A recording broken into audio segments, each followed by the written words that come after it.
আজকে আমাকে পাত্রপক্ষ দেখতে আসবে। ঠিক দেখতে আসবে বললে ভুল হবে। আমাকে ছেলে নাকি অলরেডি পছন্দ করেছে, আজ শুধু বিয়ের তারিখ ঠিক করতে আসবে। ছেলে নাকি পুলিশ, আমার তো শুনেই ভয় করছে। পুলিশরা নাকি অনেক রাগী হয়, আর আমার তো রাগী ছেলে একদম পছন্দ নয়।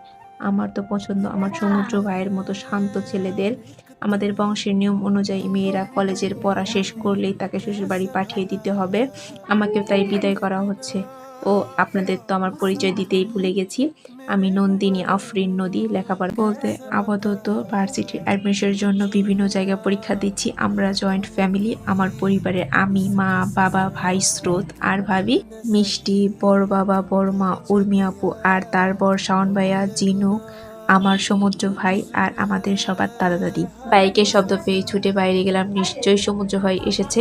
কাল গোটা একটা দিন আমার সমুদ্র ভাইয়ের সাথে দেখা হয়নি। সমুদ্র ভাইয়ের সাথে আজ কয়েকদিন হলো তেমন দেখাই হয় না। বাইরে গিয়ে দেখি আমার সমুদ্র ভাই এসেছে। আমি সমুদ্র ভাইয়ের সামনে গিয়ে বললাম, এ কি আমার সমুদ্র ভাইয়ের চেহারার এ কেমন অবস্থা? নিজের খেয়াল একটুও রাখবে না? আমি তো চলে যাচ্ছি।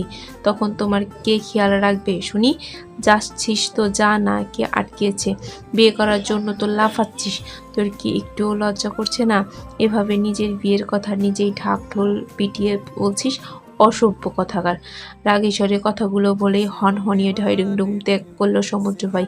এদিকে আমি বোকার মতো ঠায় দাঁড়িয়ে আছি। কি হলো ব্যাপারটা? সমুদ্র ভাই তো এত রাগী না, কিন্তু আমাকে ভাবার সময় না দিয়েই ঝিনুক এসে আমাকে টেনে ভিতরে নিয়ে গেল। কিন্তু বিপত্তি ঘটল রুমে এসে। ঝিনুকের কথা শুনে মা নাকি বলেছে আমি যেন আমার পছন্দ মতো